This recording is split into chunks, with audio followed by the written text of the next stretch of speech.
it up. After 3 years since its last release, Medal of Honor is long overdue. After a dishonorable discharge from players and critics, the shooter went into semi-hibernation. But with all the cash on the table for military shooters, Electronic Arts could only let it sit out the fight for so long. Is there enough room in the foxhole for one more? We're gonna need a bigger boat.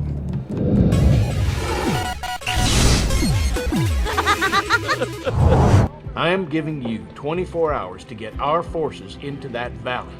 While there are a lot of story elements in Medal of Honor, calling what's presented here a fully fleshed out tale is a bit of a stretch. It's all about being one of the military's elite Tier 1 operators, guns for hire who go into harm's way for the better good. What follows is a schizophrenic jaunt around Afghanistan behind the eyes of several different soldiers. While their paths eventually intertwine, there's little to hold it all together, minus the conflict between an overbearing desk general and a corporal on the ground looking out for his troops. Their team leader and petty officer are requesting immediate reinsertion. Negative. Sir? You never get to know any of the main characters, and so many acronyms are thrown around that some script passages almost need subtitles. We left 2 men at the LZ. Left. Correct, but the helo aided their escape prior to getting hit. It all amounts to a story that leans too heavily on our distaste for the Taliban and Al-Qaeda to make its point.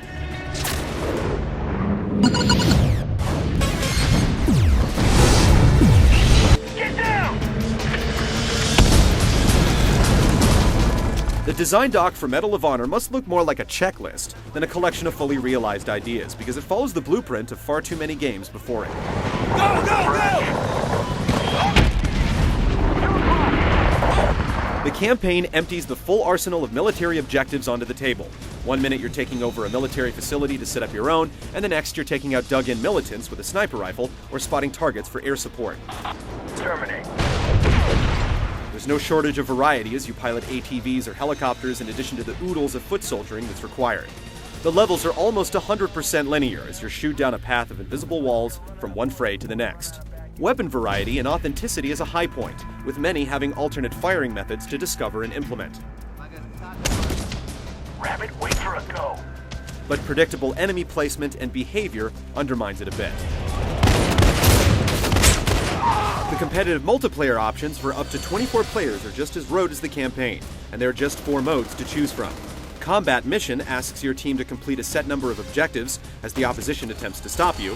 Sector Control awards points for holding flags, and the team with the most points wins. Objective Raid asks one team to blow up objectives while the other tries to stop them. And Team Assault is your basic deathmatch. None of the options break much ground, and with just 8 maps to play on, longevity is a concern. The maps themselves are primarily small to encourage confrontation, but certain modes can only be played on a specific map, limiting the flexibility.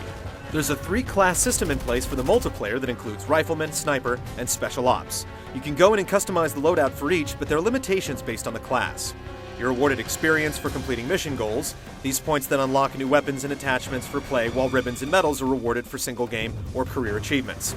As you tie kills together into a streak, you're rewarded with tactical support actions like mortar strikes or missile attacks.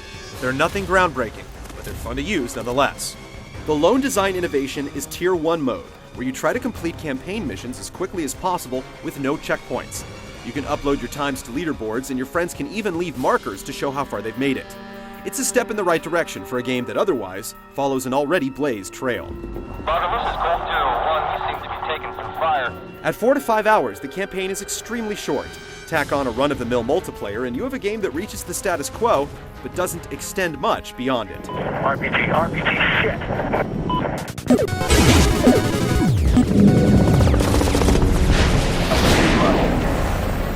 Roger, Gunfighter 1-1, G38 is far for approximately 12 miles.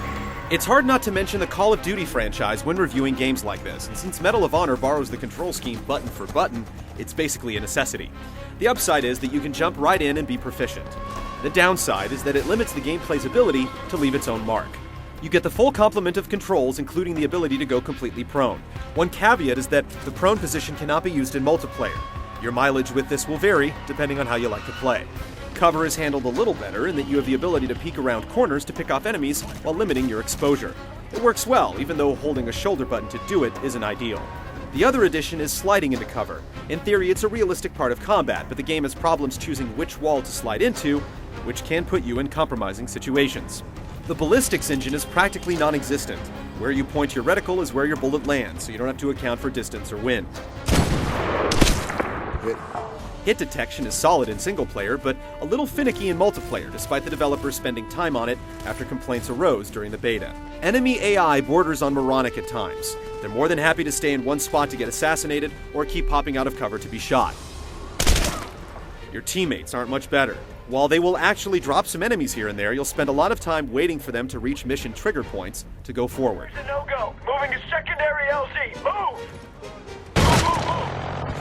Grenades are extremely rare, and it takes far too long to toss one, but it doesn't change the fact that Medal of Honor is too easy.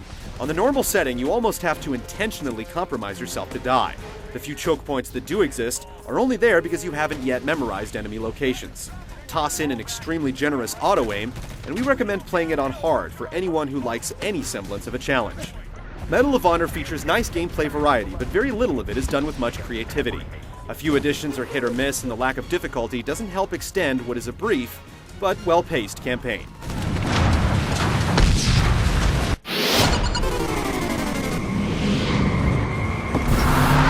Thank you for flying Ranger 219. Medal of Honor is like Jekyll and Hyde where presentation is concerned.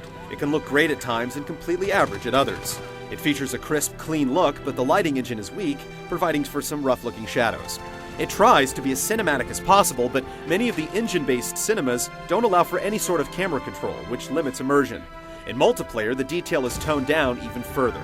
In some of the arid maps, things can get grainy and make it difficult to tell soldier from terrain. The set-piece moments are a little underwhelming when compared to its contemporaries, and the laughably bad explosions don't help much. One thing the game does well with is atmosphere. The music is absolutely incredible and lends a lot of tension to some of the situations. The opening scene will give you a new appreciation for what these Tier 1 folks do. Voice acting hits the mark for the most part, but the writing rarely allows the human element to creep in. 1-1, you just don't understand the brain of a warrior. Brain?